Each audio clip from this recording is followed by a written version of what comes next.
This conference will now be recorded. So hi all, my name is Krish. I am your presenter for this webinar. I've been working in this IT for the last 16 years and the cloud platform for the last 10 years. And today we will discuss about the Microsoft Azure fundamentals, like what is Microsoft Azure, how can you just start with your Azure platform learning and all. And I'll give you some idea about the certifications on this Microsoft Azure fundamentals and the Azure Administrator Associate. Okay, that's our plan. So before I start with Azure, the first thing I want to tell you is the fundamentals of cloud computing. Just to give you an idea about cloud computing, then we'll go to the Azure part specifically. Okay, that's it. So when we talk about the cloud platform team, so what is cloud?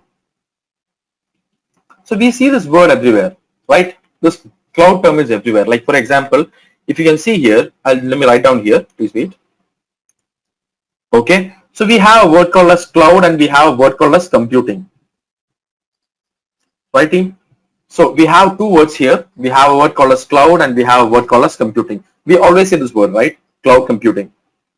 So when we say the word cloud computing, understand that it's not like, okay, you go to a data center or buy something. It's not like that. So the first word, which means the cloud, is just meaning whatever things you are accessing via internet is basically called as cloud. Like for example, let's say you are accessing your website online, you're accessing some storages online. So anything which you access online is basically what you call as the cloud platform. Okay. Yeah. So those people who is having the audio issues, please check your audio device and please disconnect and reconnect. Okay. Okay. So when I say the word cloud, okay, when I say the word cloud, understand that we have this cloud platform here, which is basically something which we access via internet. So as I told you, anything, it can be, websites, storage devices. So what are the things, your emails, your Facebook application, LinkedIn, WhatsApp. So what are the things you're accessing online is called as cloud. And the next word which we have is called as computing. Okay. Next word which you have is called as computing. Okay. So when I say the word computing, okay, when I say the word computing, understand that, like for example, giving the capabilities of compute. Like for example, let's say it can be your computer CPU, memory capacity, network capacity, or let's say storage capacity. Likewise, all these computing components. Like for example, you go to a laptop, you have a specification, you work in an office, you need some devices, you need some infrastructure. So providing this infra computational features is basically what you call as computing. So providing this computing capabilities via online, via internet or via network is basically what you call as cloud computing. Like when you talk about the word cloud, as you know, there is a lot of advantages. Like for example, when you say the word cloud computing, when the first thing we will listen is, okay, we will have a word called as Azure. We have something called as Amazon. Likewise, we have a lot of providers coming in mind. But before that, whenever a company or a person or any organization, before they move to cloud or before they move to any technology, the first thing they have to understand is basically about the strategy. So strategy in sense means, is it okay for me to move to cloud? Like for example, if I move to cloud, what is my benefit? Do I get some benefits thoroughly? Like for example, okay, I have a business running now. For my business, when I move to a cloud platform, is it beneficial for me? So that is the first thing which we'll decide. And once we decided, okay, moving to cloud is good, the next thing which we have to consider is the cloud service providers. As you know, we have a lot of cloud service providers in the market. Like it can be AWS, it can be Azure, it can be Google, it can be Alibaba, it can be Oracle. Like we have a lot of cloud providers in the market. But how to choose the cloud provider is the primary question. So let's discuss each and every them. Okay. So I'll just tell you how to choose a cloud provider and what are the advantages of Azure and everything. Okay. This is our whole process today, and we will discuss about the Azure core features. Okay. So before that, see, before when we say the word, when we say the year 2006, when we say 2006, Before 2006, this Azure or any cloud platform was unknown. There was nothing called as cloud. Like we have the concept, we have some cloud platforms, but still there was no publicly available cloud platforms before this year called as 2000. Okay. So after 2000, the first cloud platform, public internet cloud platform is started by Amazon. Then by 2010, I think 2010, February, Azure started. So likewise, a lot of cloud providers came after that. And now as you know that almost 80% of the complete industries in the world is basically, or let companies in the world is basically moving to the cloud platform. Why? Because the cloud platform is getting that much popular due to a lot of reasons. And definitely as because of that, it creates a lot of job opportunities as well. Okay. So these are a few reasons, very few reasons, which we want to move to cloud. Okay. And team, if you have doubts in between, feel free to ask. You can unmute and ask, or we can put it in the chat box. Okay. Please don't hesitate to ask. You can ask any of your doubts, no problem. So it's just a discussion. Okay. So the primary advantage when we talk about the word cloud is, this is the first thing which anyone will say. Basically, if you are planning to move to cloud, the primary word most people will say is, we are converting the capex to opex. So that means that we are converting the capital expense to an operating expense, or let's say running cost. So let me give you an idea of it. So before I just talk about this capex and opex, okay, give me a second, team. Team, am I audible to all of you? Am I audible to you, team? Yes, Krishna. Yes, you are. Yeah, perfect. Thank you. So those people who are having some audio issues, please just check your audio device connect settings, or let's say please disconnect and reconnect. Okay. Perfect. Okay. So the first thing is, I told you, we are converting our capex to opex. That means that, so let's say I'm planning to build a data center. Let's give you an idea on why just companies prefer this cloud platform. So the first one is, this is the first reason. Okay. This is the first reason. Let's say, for example, I'm planning to build a data center. Okay. So team, tell me, when I'm planning to build a data center, what all things will come? What all things I have to keep in mind? What are non-technical, technical things I have to keep in mind when I want to move to a cloud platform? Or let's say I want to build a data center. Oh, of course, yes. You need some servers.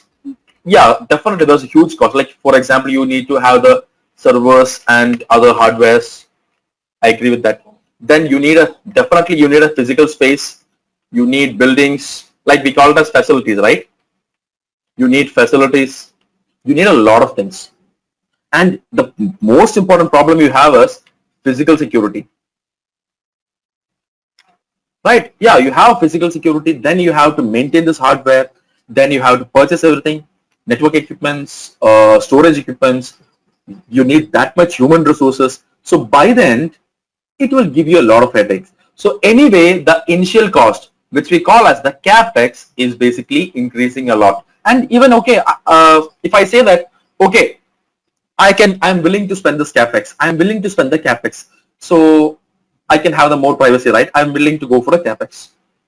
But actually what happens is, even if you're willing to plan the capex, okay, I just invested some $2 million, or let's say for a particular data center. Example, I'm building a huge data center. I invested some money on that. By the end, the problem is, this is not for the lifetime, right? Again, you have to spend the money. Let's say, for example, now you have a business who is having some requirements which you can meet by this data center. And after some 1 year or let's say 2 years, your business will grow. You have more requirements. So definitely you have to purchase new hardwares. And these hardwares you purchase in your company is not for the lifetime. It's maybe for the next 1 year or 2 year or 3 year. We have an end of life for everything, right? So again, you have to replace. You have to maintain the compliance. You have to maintain the business continuity. Likewise, a lot of factors are there. So that is why most of the companies don't want to invest on a factor called as capex. They don't want to spend the initial cost. This is the primary reason why companies move to cloud. And team, that's why I tell you that you go to Azure, you go to Amazon, you go to any platform.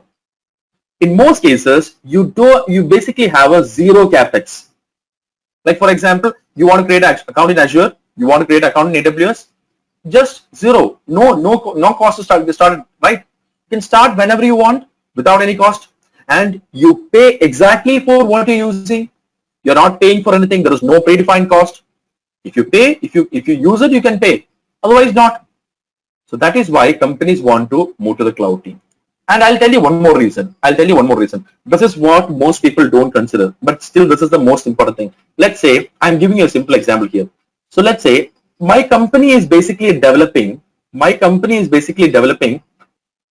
website. Okay. My company is basically planning to develop a website. So my company's whole focus is to develop the websites, or let's say, for example, I'm developing a travel website. Okay.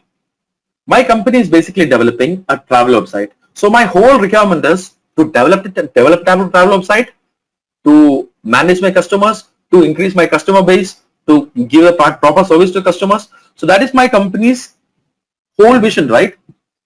My company, according to my company, I have to make all the thing I need is I need to have a website where I can serve my customers and I can basically plan their travels and all. So for developing this website, okay, or let's say for working on this website, okay, for example, I am planning to build an application for this website. Okay, so my customers are basically want to navigate where they are going. Let's say this is a travel and tour website. So my customers for my customers who is registered in my company website must have a map application. Okay, must have a map application in the website. See this, I have a website here. So my company, when the customers in my company want to have a map application. So if I spend a long time on developing a complete map or navigation application, is it worth for my company? Is it worth it? So I'm planning to develop a map application for my travel website. So is it worth it if I spend a lot of time, lot of money behind that, developing a map application for my website? Tell me, team, is it beneficial? Right? It's not beneficial for the business, right? Why? Because my whole intention is not to develop a map application like Google Maps and all. My intention is just to provide the service to the customers, right? So instead of developing this, I can utilize some predefined map applications by some companies, like for example, you know this Uber platform, right? This Uber company is using the map application by Google, so they can focus on their business. Likewise, the companies don't want to maintain an infrastructure, or the companies don't want to maintain other kind of burdens like managing human resources, managing the devices life cycle, managing other kind of services. That is why most of the companies want to move to the cloud platform. So basically, when you say the word cloud, it's always about shifting from the CapEx to OpEx. And the next and the very important and the most important advantage of the cloud computing is something called as scalability. So what is scalability? Most people say scalability is always increasing, always decreasing. But what is scalability? Let's say I have a website. For example, I'm just using some kind of, let's say, for example, shopping site, let's say ebay.com. Okay. So for this website, what happens is, basically, currently this website is basically having a load of almost some 100 customers. So we can have 100 customers per minute for this particular website. As you can see that currently, example I'm saying, okay, this particular website is having 100 customers visiting the website per minute. So the eBay infrastructure is currently able to meet the requirements. Why? Because they have multiple servers which will balance the load and they are able to meet the requirement of the customers. But suddenly, if they have a requirement increase, or let's say, for example, eBay is planning for a sale, a flash sale. Like for example, they are planning for, let's say, a flash sale of almost, let's say, 2 days. Okay. So they are planning for a flash sale of 2 days. So for those 2 days, is it beneficial for them to just purchase some servers, or let's say rent out some servers? And even if they purchase some servers, or even if they rent out some servers, if the number of customers who is coming for that sale is more than that expected, what happens? If the number of customers coming to that particular sale, if it is more than expected, then definitely this additional infra will not be able to meet it, right? And definitely there is also a huge cost involved by adding new servers. But in the cloud platform, you have something called as scalability. So scalability in the sense means you don't have to pre-provision anything. You can have some normal servers. You don't have to pre-provision anything. Just configure the proper scalability according to your requirements. We call it as auto scaling. Okay. So just configure the proper scalability as per the requirements. And once you configure scalability, whenever there is a requirement increase, it can be a sale or it can be a traffic spike or whatever it is. Whenever there is a requirement increase, the infra will be able to automatically increase without you have to do something. They will automatically get increased, and when the requirement is over, it will come back to the normal shape. So scalability means the ability of any IT resource to increase or decrease as per the changing demands. Okay, and that is the one of the best reasons why companies want to move to cloud platform. Why? Because the scalability is more efficient and more effective when you go to a cloud provider. But if you plan for the scalability in your infrastructure, again you have to have a huge cost. Likewise, we have a lot of factors, like for example, when you move to cloud, you don't have to worry about the hardware life cycle. Like for example, in every company we have a hardware life cycle. We don't have to worry about that. Like, and of course, right, the next problem is compliance needs. What is compliance needs? Let's say I am working for a business. Okay, so whenever I am working for a business, I have to comply with a lot of standards. Like for example, PCI DSS, like HIPAA, likewise we have a PCI DSS, HIPAA, or we have a lot of things. We have a lot of things. FISMA, GDPR. Yeah, of course, we have a lot of things. You don't have to worry about any of these things. Why? Because, see, let's say, for example, I am building a data center in my premises. I am just building a data center in my office. So I have to make sure it is complying with all the standards. But when I go to the cloud provider, they will take care of all of this, because you don't own a data center. You don't have to worry about the data center things, right? Likewise, we have a lot of advantages. And of course, right, when we don't have a data center and when we are not managing the infrastructure, we can have very less human resource. And definitely because of all those things, we can have a proper insight and we can plan our infra properly. So the next factor is this word. I say the word advantage, but still you can ask, Krish, how can be an advantage? Because security is always a concern, right? See, you're primarily moving to a cloud provider. Let's say, for example, you're going to Amazon or Azure or Google or any cloud provider. You are giving your data to a third party, right? You're giving your data to third party. Then how do you verify? Security is always a concern, right? That we will discuss after a slide. Please wait. I'll show you the exact things, what you have to discuss on that. So team, any doubts till now? Are you able to follow?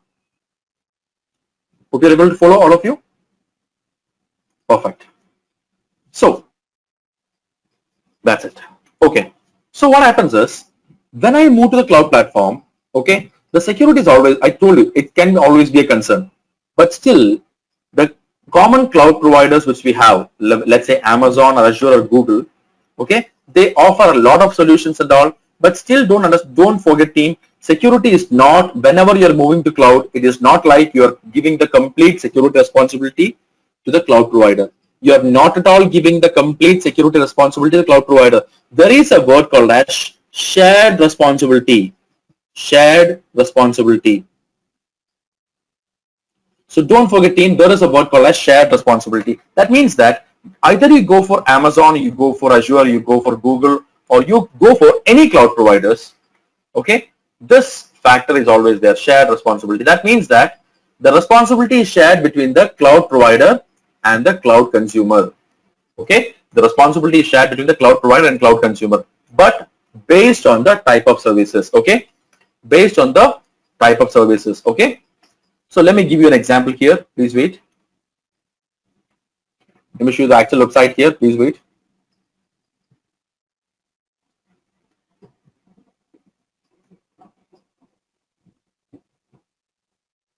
See, this website is by Microsoft Azure actually. Let me show you that. As you can see here, let me zoom it a bit. See this? For going to different kind of things. For example, when you go for the data center, when you go for the network, when you go for the host, when you go for the operating system, like this, whenever you go for different things, the responsibility is completely varying. Let me give you an example here. See, so let's say if I plan my infra on premises, if I plan everything on premises, so from managing the physical data center to the networking infra, the virtual machines, the physical machines, your operating system, the security of OS, controls, applications. So by then, A to Z, it is your responsibility. You don't have a cloud provider, you're planning everything on premises. So when you plan everything on premises, the responsibility is basically completely yours. But based on the type of services, I'll discuss this, don't worry. Based on the type of services the cloud provider is offering, definitely the responsibility will completely change when you go for a cloud provider. Let's say Amazon, Azure, Google, whatever it is. When you go for a cloud provider type of services, the responsibility is completely shared. See this?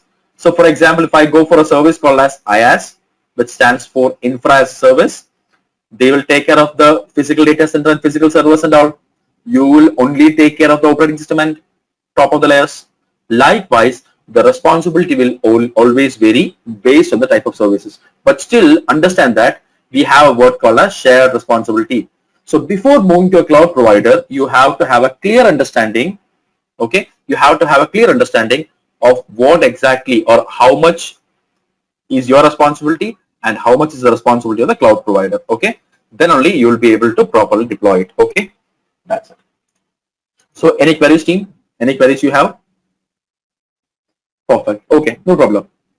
So the next one is, so for security, I know we have a lot of things, but definitely you cannot go to the cloud provider. Like for example, it is not possible for you to go to Amazon or Azure or Google premises and see if they are providing you the proper security controls and all. So that is why we basically rely on this compliance and certification standards. So once you see that the cloud provider is complying with a lot of standards, and like for example, they comply with the PCI-DSS, they comply with ISO certification, they publish the SOC reports. Likewise, once you go through all these controls and all, and once you have a proper contract, you can build a trust on the cloud provider. So you don't have to worry about the security. Like for example, okay, I go to the cloud provider, I go to Amazon, Azure, etc. And don't forget, team, there must not be any biasing to the cloud provider. Let's say, for example, if somebody is asking me, Krish, what is the solution for doing this? I don't immediately say Azure. I don't immediately say Amazon. I have to verify that what kind of service they are offering and if that particular offering is meeting the requirement of the customers. Then only you have to choose a cloud provider. Okay. And once you choose a cloud provider, go through the certification standards. Let me show you an example for certifications and standards offered by Microsoft. I'll show you a very interesting thing here. Please wait. See, this is an example of Azure. See this? Azure is basically complying with a lot of standards, and definitely it's for different countries, like the STAR certification, ISO certifications, and of course, like for US government, we have a lot of things like FedRAMP, FISMA, those kind of things, and IST requirements. For India, they have a lot of requirements. For US, they have a lot of requirements. And for industry specific, like for example, healthcare, they have HIPAA, they have IPDA for Canada. Likewise, we have a lot of requirements. And the cloud provider is basically complying with a lot of things. Like in Microsoft, they are saying that they have more than 90 compliance certifications. So once you have all these compliance, see, definitely these bodies are not biased to Amazon or Microsoft, right? These bodies are basically providing standards and certifications based on the predefined set of rules and all, right? So that is why you can build a trust on them. That is why you can build a trust on the cloud provider. Okay. So this is just an overview I'm giving you. I'm not going on to this depth. We'll focus on more on Azure. Give me 5 minutes. We'll finish this. So team, whenever you go to any cloud provider, let's say if we go to Amazon or if we go to Azure or if you go to Google, if you go to Oracle, if you go to any cloud provider, okay, if you go to any cloud provider, you have basically 3 types of services offered. It can be either IaaS or PAAS or SaaS. So I go to a cloud provider console, I go to Amazon, I go to Azure, I go to any cloud provider console. When I go to a cloud provider console, I can see a lot of services. Like for example, sometimes I will take a service. It can be IaaS. or let's say I'll take a service, it can be PAAS or it can be SaaS. Likewise, they will offer you a lot of services. Okay. So it is your requirement to choose which service is exactly meeting your requirements, and based on that, using it. See, I'll give an example for Azure here. See, this is the Azure console you can see here. Okay. This is the Azure console you can see here. So when I open the Azure console, you can see that we have a lot of services here. See, we have services for IaaS platforms, we have PaaS platform, we have SaaS platforms. If you count all services, you can see all the services. It will take some time. Okay. That means that the cloud provider is basically giving you a lot of services for different categories, like compute categories, networking categories, storage categories. We can go to any of them. Let's say, for example, I go to compute. If I take this service, this is an IaaS service. Okay. Let me just draw it here. Yeah. This is basically an IaaS service. So basically, this is a PaaS service. So like this, once you go to like this is a PaaS application. So like this, you have multiple types of services. No, there is no number specifically, Stephen. Why? Because it varies according to cloud provider. Like for example, for Amazon, they have more than 300 services. Azure, they have more than 200 services. Oh, okay. You're talking about the, yeah. Basically, when I say IaaS, PaaS, and SaaS, I have seen that now the cloud providers are focusing more on PaaS services. Like for example, when you go for PaaS services, it can give you more flexibility. That's why nowadays people are basically focusing more on PaaS platforms. Okay, that's it. So we'll discuss about just a 2 minutes discussion on this, and we'll go to the Azure part. So when I say IaaS, as the word itself says, it offers you the infrastructure. So what is an infrastructure? Infra in the sense means they will provide you the networking, they will provide you the servers, they will provide you the storage, they provide you the virtualization. That's what you call as IaaS. Let's say, for example, I want to deploy a server in cloud. I want to deploy a server in cloud. So once I want to deploy a server, I go to a cloud provider, let's say Azure, let's say Amazon, and any cloud provider. I go to the cloud provider and I'll open the IaaS type of services. I will start deploying, or I will just implement a virtual machine. So this particular machine is basically provided by the cloud provider, but from the operating system onwards, like for example, from the security, the maintenance, the privacy, the installation, the configuration of the operating system, okay, from the complete responsibility of the operating system till the application you are hosting, from here to here, it is the complete responsibility of the cloud consumer. It is the complete responsibility of the cloud consumer. Okay. So understand that whenever we go to a cloud provider, whenever we go to a cloud provider, when we choose an IaaS service, they will provide us the infrastructure. They will provide us the infrastructure. That means that they are providing us the servers, storage, network capacity, those kind of things.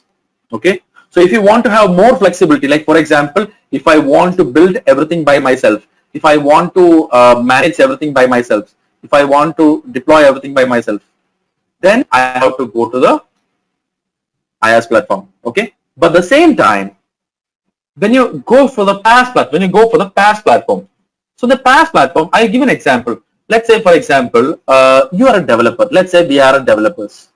Example. So we are a developers. So when we are a developers, for developers, it's not their responsibility to manage the operating system or secure the operating system or manage anything. They just want to make sure they have a platform. They just want to make sure you put your data and you run your code. Like that, for example, if I say I just deploy a platform in this PaaS service, for example, if I say I am a developer, I want to deploy a Python application, or let's say I want to deploy a .NET application, I want to deploy a Java application. So any application is fine. I just choose the platform. I just go to the service. I choose which platform I want. It can be Python or Java or whatever it is. I go to the platform. I go to the PaaS service. I select the platform I want. I upload my code. They will basically run the code. They will host it. They will completely help us to deploy everything. They will provide us the proper platform for it. Okay. That's what we call as PaaS services. And finally, we have one more type which is called as SaaS. So SaaS in the sense means, like for example, we have a software here, like for example, let's say you use this LinkedIn, you use this Office 365. So any platform like this, when you use, like for example, they give you the complete application. So in the Facebook or LinkedIn, do you manage anything? No, right? You just log into that, you just consume it, right? You don't manage the Facebook application, you don't manage anything. Why? Because that is a complete SaaS application. So when you go to the Office 365, Office Online, so what happens? They will give you the Microsoft Word, they will give you Microsoft Excel, they will give you PowerPoint, they will give you Access. So they will give you all softwares as a service. You don't have to worry about the underlying infrastructure. So team, which one is better? Tell me, IaaS or PaaS or SaaS? Which is better? Which can be better, IaaS or PaaS or SaaS? Okay. Some people will say, okay, SaaS. But SaaS, we cannot deploy anything, right? It's a pre-deployed thing, right? We can only utilize it, right? So leave it SaaS. Let's say IaaS and PaaS. Which is better? It purely depends on the requirements, right? It's completely depends on the requirements. That's it. That means that, let's say for example, you have IaaS platform or you have PaaS platform. I'll give you a simple example. Let's say I want to deploy Microsoft SQL. Okay. I want to deploy Microsoft SQL. So either I can go for the IaaS platform, I can install this application by myself and I can manage it myself. Or I can go to the PaaS application where I can get the thing pre-installed. Like this, it's purely based on the requirement. But don't think like, okay, IaaS is less costlier, PaaS is more costlier, or SaaS is again more costlier. It's not like that. It depends on the type of service you're taking and the type of cloud provider. That's all. So, and I have seen that this PaaS platform is less expensive than the IaaS and SaaS sometimes. I have seen that sometimes the SaaS can give you more benefits. So basically, it's always based on the type of cloud providers and the type of service you are getting. Okay, that's it. So now we will give you an idea about the Microsoft Azure. So people ask me, Krish, I want to learn a cloud platform. Okay, this is a common question I get always. Like, do I have to learn AWS, or is it better to learn Azure, or is it better to learn Google, GCP, or is it better to learn, Oracle or Alibaba? So everybody is providing a lot of certifications, right? So team, the first thing I want to tell you is, it's always the best idea to learn multi-cloud. You know why? Why? Because when you go to a cloud provider, when you go to a company, like any company, they are not having any biasing to a cloud provider. Except Microsoft, Amazon, Google, nobody is having any biasing to a cloud provider, right? So that means that you go to a company and you have a requirement. So based on the requirement, you have to choose the cloud provider. It can be it can be based on cost. It can be based on the type of service. It can be based on the location. It can be based on the features. Likewise, you have to consider a lot of factors, and only based on that, go for the cloud providers. Okay. So don't say, okay, this is better, this is bad. Amazon is better, Azure is better, Google is better. They are better in some services, others are better in other services. That's all. Choose wisely. That's all. So I'll give you a simple example for it. Let's say we have a service called as Active Directory. I think some people are familiar with this, Active Directory. So who is providing this Active Directory? Amazon or Microsoft? Who is providing Active Directory service? Microsoft, right? It is a service by Microsoft. It's a app. Basically, it's a revolutionary service by Microsoft. So when we talk about Active Directory, who can provide it better? Amazon or Azure? Who can provide this Active Directory better? Who will provide it? Of course, Azure, right? Why? Because they own the service. They are the people who is designed the both of the things. Likewise, choose wisely. You can go to any cloud provider, and there is no problem like, okay, there is no problem with interoperability. That means that, okay, you have some services in Amazon, you have some service in Azure. It's completely fine. You don't have to worry about, okay, we have some Amazon, some Azure. So all these cloud providers and cloud services are basically interoperable. That means that you can work together. Like for example, some of your requirements can be in Azure, some of your requirements can be in Amazon, some can be in Google. It's okay. Okay. And we have three top giants in the cloud platform. We have three top guys in the cloud platform. When you go to the cloud provider, when you say the word cloud provider, we have only three words. Okay. We have three guys in the market. The first one is AWS. Definitely they are the market leaders now also. Then we have Azure. Then we have GCP. So these are the three market leaders you have in the industry now. Okay. So let me give you an idea of how to study for this. The first thing you have to understand is you can learn either Amazon or Azure or Google. It's fine. But these two things are something which is very special. Why? Because see, Amazon started in almost, I think, March 2006. Azure started in almost February 2010. Even if there is a, sorry, 2010 actually. Yeah, they have a gap, but still. So all the other cloud providers, let's say Google or Oracle or any other cloud provider, when you go to any cloud provider, you will see that they are just following the strategy designed by these two guys. So when you go to Google, you will see that, okay, this is something like Amazon. When you go to some other cloud providers, you will see like, okay, this is like Microsoft.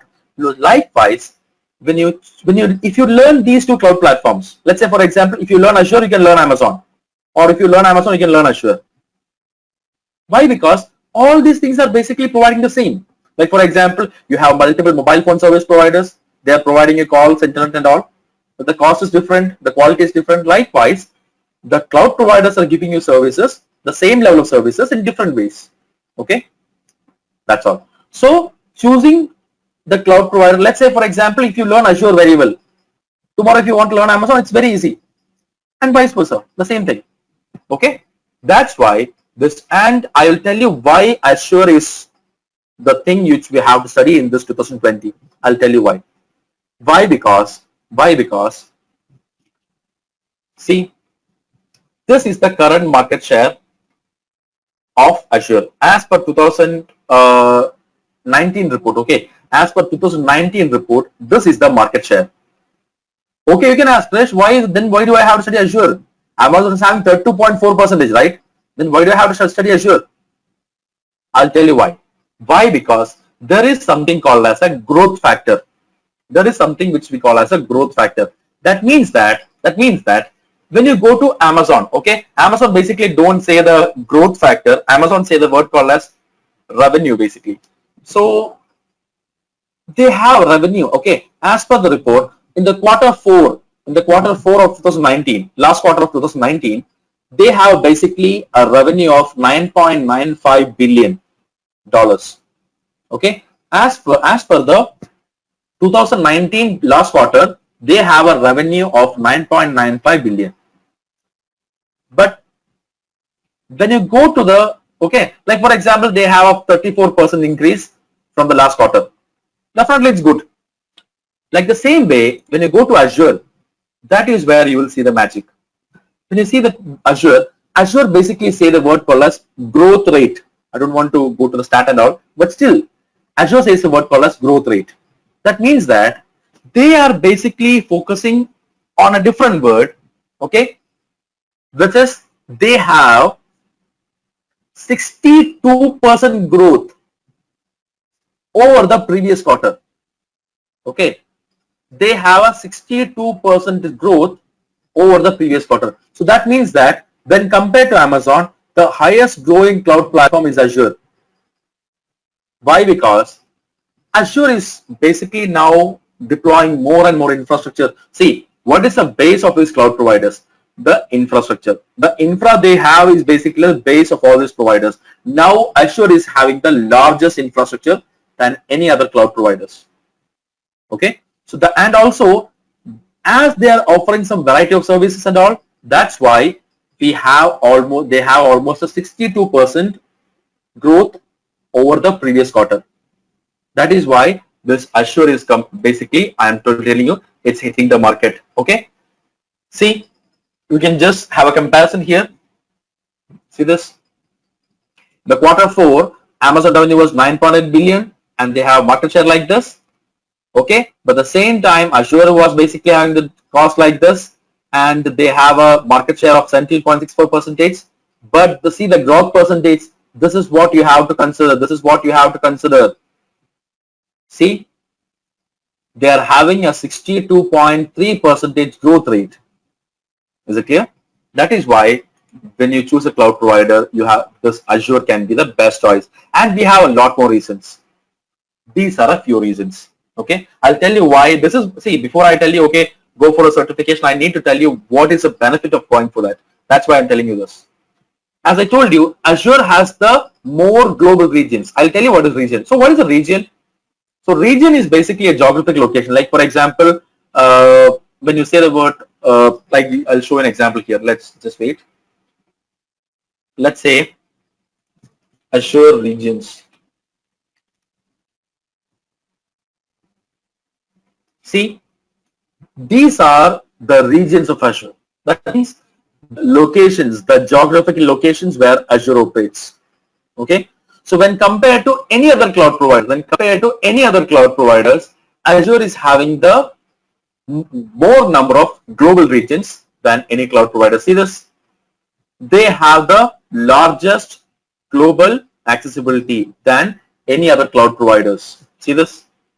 And there is only a few things you understand. Inside Azure, we have something called as availability zones. That means that, let's say, for example, in Amazon Azure, both Amazon Azure, you have a word called as availability zone. That means that data centers inside this region. Let's say, for example, we have a Azure region here. So inside the region, they have multiple data centers. So we call it as availability zones. Okay, they have something called as availability zones. So that is the primary thing. So whenever you're moving to a cloud provider, you have to see their global presence. So as I told you, Azure is having more regions than any other cloud provider. Okay, the first point.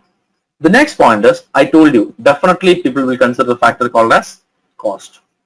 Cost is a very, very important factor we have to consider.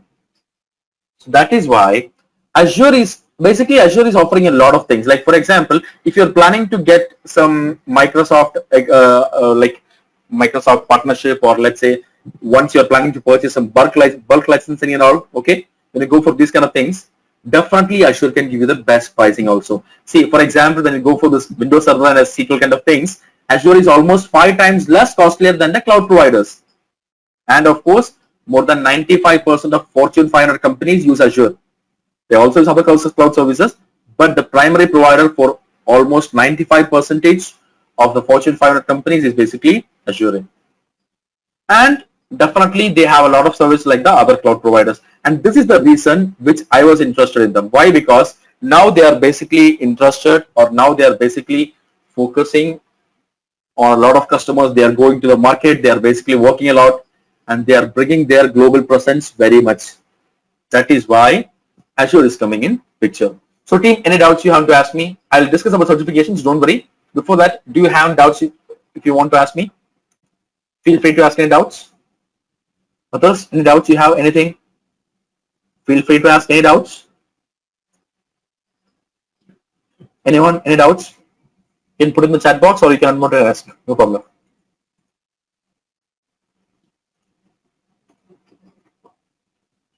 Okay. Okay. So now let us go to the cloud services, the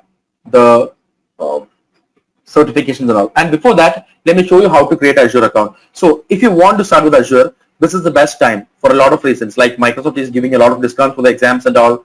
They are giving a lot of offers and all. So before I tell you why that, let me give you one more idea. Give me a second. So in Azure, okay, in Azure, okay, you basically people worry, okay, Krish, if I go to a cloud provider and do something, by the end I'll end up in having a lot of cost, right? But when you go to the cloud providers like Azure, Amazon, etc., you don't have to worry about the cost. Why? Because now almost all the cloud providers, like especially Amazon, Azure, Google, Oracle, is offering something called as free tier. Free tier. They're offering basically free tier. So as they're offering this free tier, you can have a lot of services free of cost. I'll tell you why. See, when you go to Azure account, when you create Azure account now, they will give you a free tier. That means that almost we can have a lot of services. We can use it for the next 12 months for free. Okay, like Amazon, Azure is also offering a lot of free services for the next 12 months.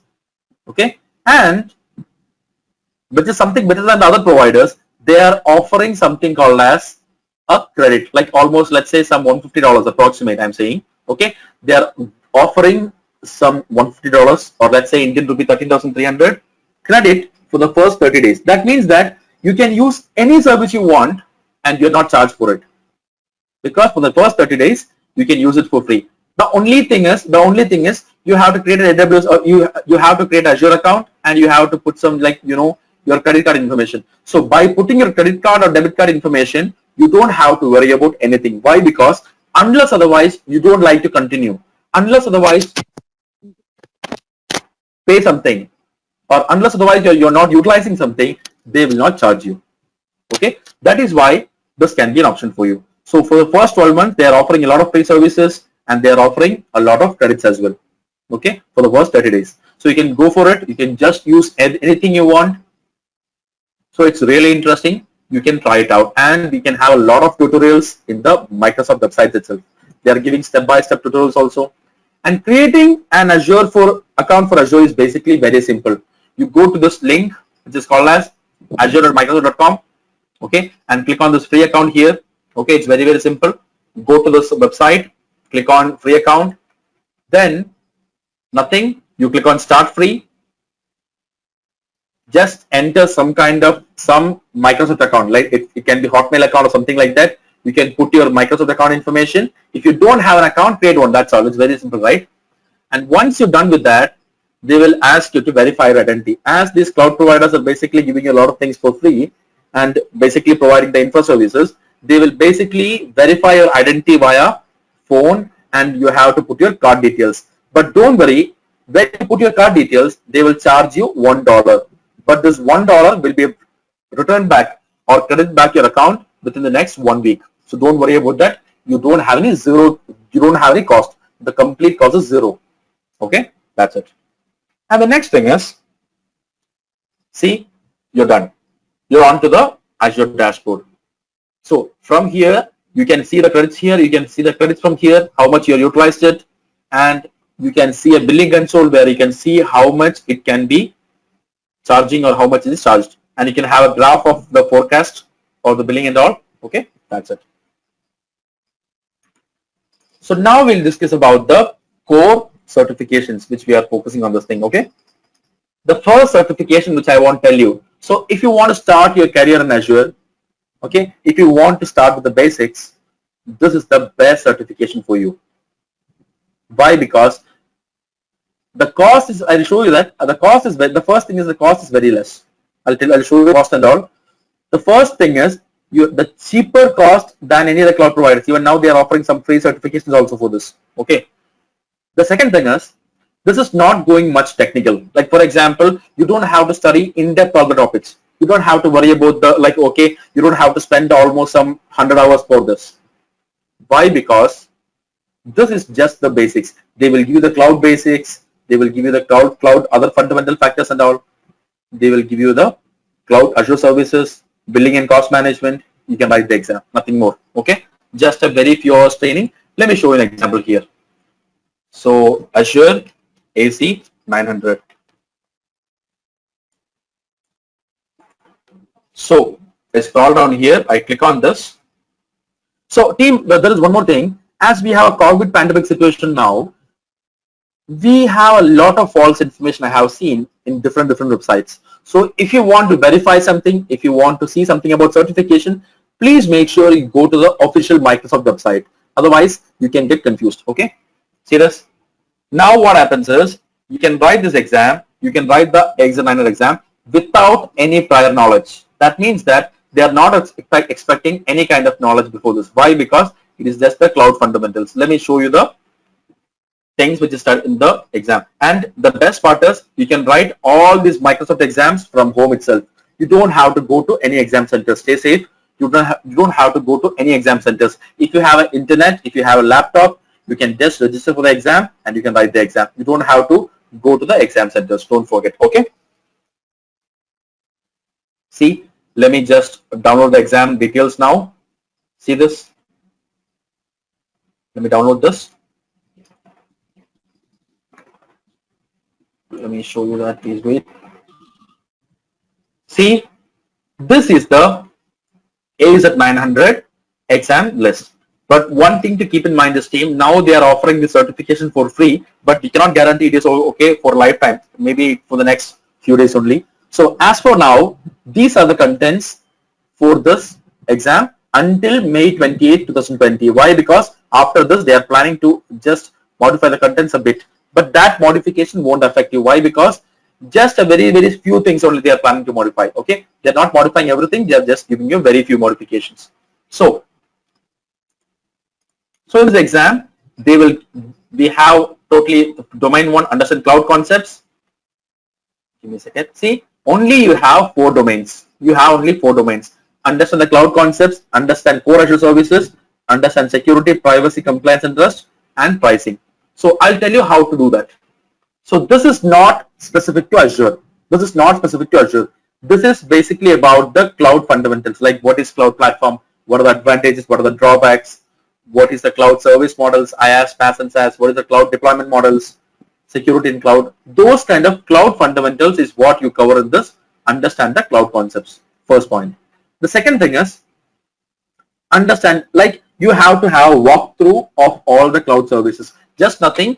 The services you see here in the Azure console. See, you can see a lot of services here. Yeah, I'll show you the project. Don't worry. See, we have a lot of services here. You must have an idea about that. That doesn't mean that you have to learn it completely. But still, you can simply, like for example, you go to a service, you have to understand what is the service providing. You have to understand that what is the service providing. Likewise, a few services you must know what exactly they're providing. Okay, that's all.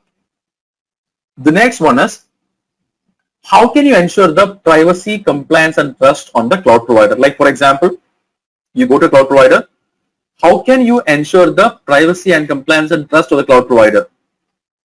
Finally, they will give you the idea about how the Azure billing and cost management works, how they are planning for the costing of this Azure platform and everything. Okay, it's very easy to pass, team. You just need some 8 to 12 hours of training. You can easily pass this exam. Why? Because this is just the cloud fundamental. See, nothing much complicated, nothing more biased. See this?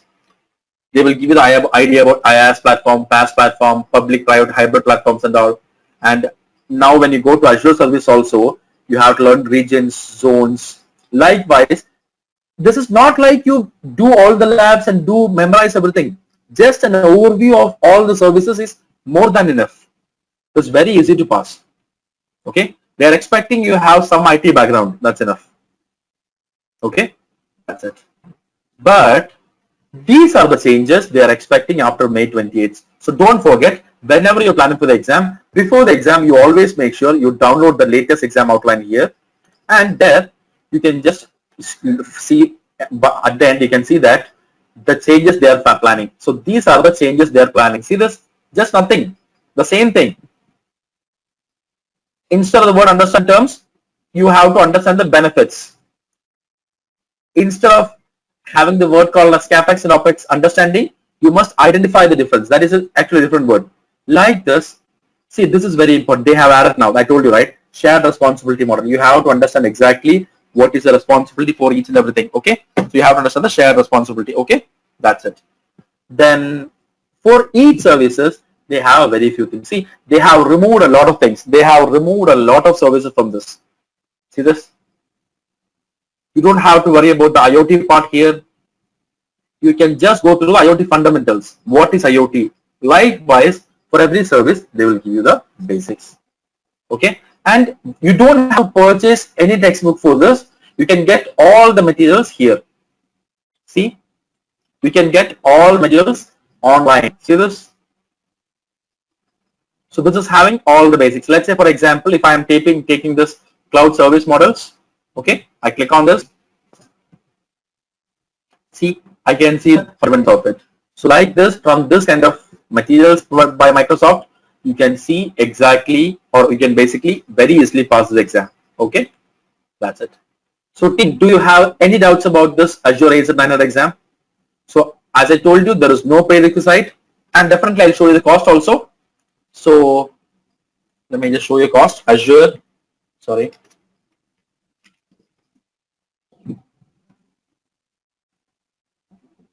As I told you, don't go for third-party links. I click on this. See, for United States, the cost is $99, but it's based on your region. So click on this, select your location, and then only you have to verify or you have to understand the cost.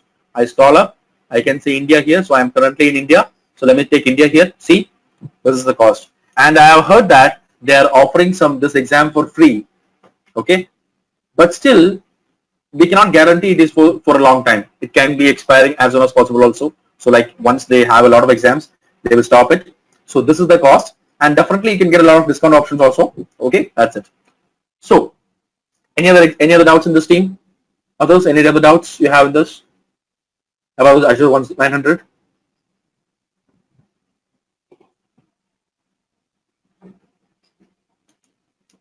Okay. So the next one, see, these are things which they are saying that, see this, just go through these things: domain 1, domain 2, domain 3, and domain 4. It's very easy. You can finish it in maximum 8 to 12 hours. Okay, just go through the things, understand it, write the exam, pass. Okay, it's very simple to pass. Okay, and the next one is, even I'll give you one more thing. Let's say, for example, people who is working in other cloud platforms, let's say AWS or Azure, or sorry, AWS or GCP or any cloud platforms. If you want to have a start in Azure, the best way to start is this one, because it's going to the overview of cloud services. Like you will see what are the cloud services provided by the Azure. So for those people who is basically moving from any other cloud platform, if they want to have an idea about Azure, you can go for this. It can give you a lot of benefits. Or those people who are just starting a career also, go for this. The next one is AZ 103, Azure 103 certification. That means that in this certification, this space, see, Azure is having a lot of certifications. In this, the AZ 103 certification is about the Azure Administrator Associate. So once you pass the exam, you will get Azure. Sure, Abhilash, you can ping me personally. I'll share my number. Don't worry. Okay, so you can basically, go to the Azure Administrator Associate exam, and this exam requires some serious skill set. Don't forget, this particular exam requires some serious skill set. It is not like the Azure 900. Why? Because, so if you want for a start, you can start with 900, or you can directly go for this exam. No problem. So a lot of people are asking me, what is the difference between AZ 103 and AZ 104? So AZ 104 is the latest version of the AZ 103 exam. So like we see the changes in Azure 900, from 103 to 104, they are just giving some, some kind of additional changes, some removals, so made it more effective. But this AZ 104 exam is currently in beta only. That means that if you write the exam now, you may not get the result immediately. You have to wait for 1 to 2 weeks to get the result. Why? Because it's a beta exam. So let us see how this exam works. So let me erase all this. So Azure AZ 103. Click on this. I told you no other website, only official website. See, they're telling you that you can write this exam for AZ 103 till August 31st, 2020. That doesn't mean that after August 2020, your certification will be not valid. So all the Microsoft certifications you are writing is valid for the next 2 years. So you can see the certificate, but still every certificate will expire in 2 years. Okay, 2 years is the limit, 2 years. So even if you write the exam 103 now, it will be valid for 2 years. Okay, so don't worry about that. So the only difference is a few topics. Okay, you can either book for 103 or 104. Both will do. But 104 is still beta now. Only okay. But what happens is, as the COVID pandemic is there, still the exam is in beta only. Don't forget. Okay, it is available, but still it's in beta only. It will be active only out by July or August. Actually, Microsoft didn't confirm that. It's actually from July or August. Okay, that is. Scroll down. I can see that. See, this is the exam skills. So instead of going through this, let's do one thing. Let's go to the Azure 103, 104. So it is more better, I think. See, it's showing beta. See this? It's showing beta. Let's download the outline here. Let me open it.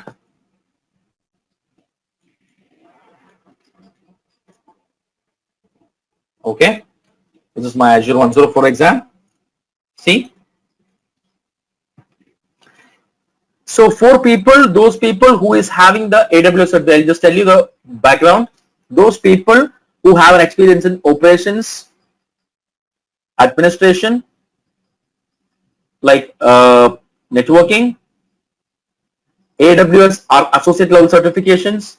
So for all these kind of peoples, this certification is very good.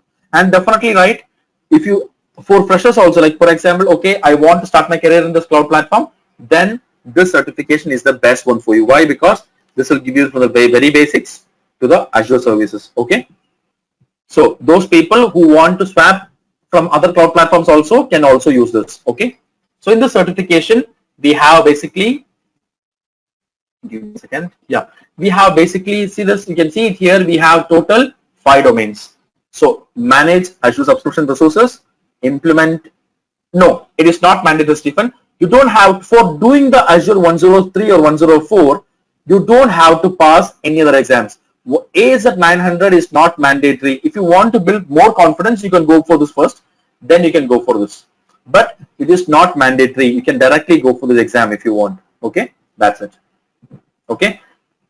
So team, you can do one thing. I'll share you my number in the chat box. If you have any concerns, just ping me on WhatsApp. Okay. This is my number. You can just ping me on WhatsApp. Okay. For Azure 103 and 104, shell scripting is not much important, but still, I'll tell you, team. Most people say, Krish, this is very tough to have a coding skills. I don't want you to have much coding skills, but having some Bash, Linux Bash, and PowerShell scripts can help you a lot. For this, yes, you do require some skills. Like for example, let's say out of the exam, almost some 15 to 20% for exam. This is better to know this. But it is not like you have to memorize all the commands. You have to do all the things. So everything is there. You just have to customize it. You must read. You must know how to read the script, and you must know at least the fundamentals. That's enough for you. Okay. It's not like you have to learn everything. The Bash scripting you can learn a bit, like some, both of these things will help, but in the exam perspective, this can help you a lot more. PowerShell. Okay, that's it. And one more thing. Yeah, sure, definitely. Yeah, sure, Ashnapash, no problem.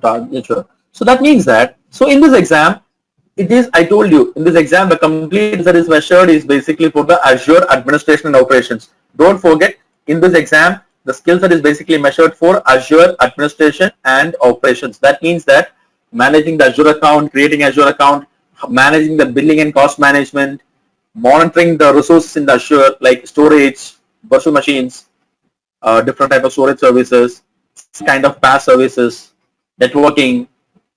So basically it's all about administration, user management, those kind of things. So it's more about user management. But one suggestion I want to tell you team is, those people who is coming from the AWS background, okay, don't try to compare the services. Because why? Because when you completely learn AWS, you're on to AWS for a long time, and when you go to the Azure platform, you will feel it confusing. So that's why when you start with this, start as a complete new mindset. Okay, then you can learn it a very simple and easy way.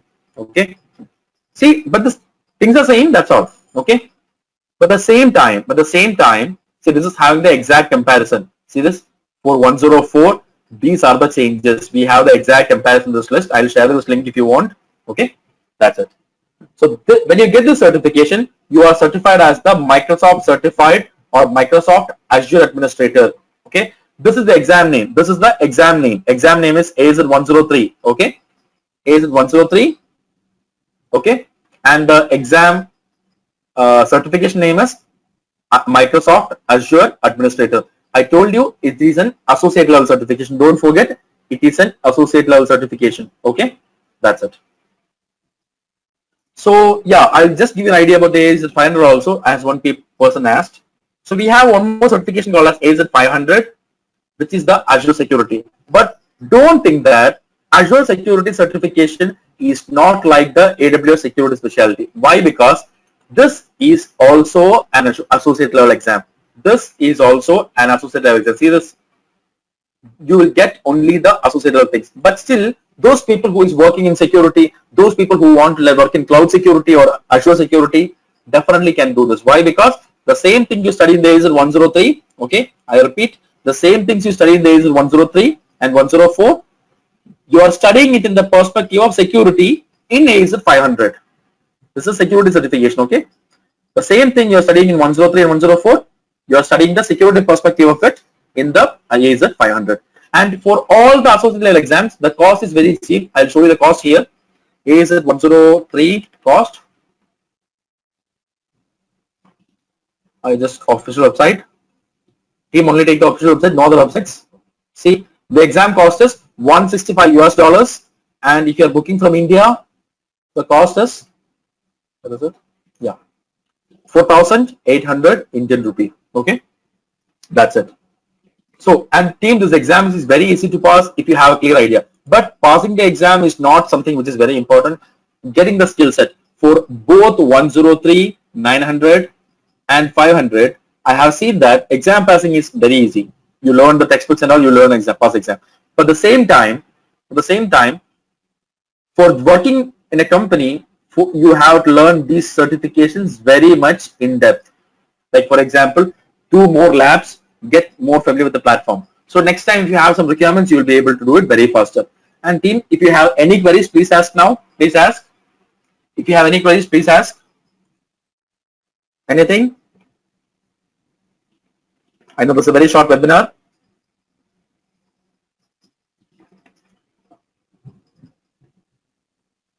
That you can do one thing. You can, Stephen, you can just ping me personally. I'll share it. Okay, don't worry. Okay.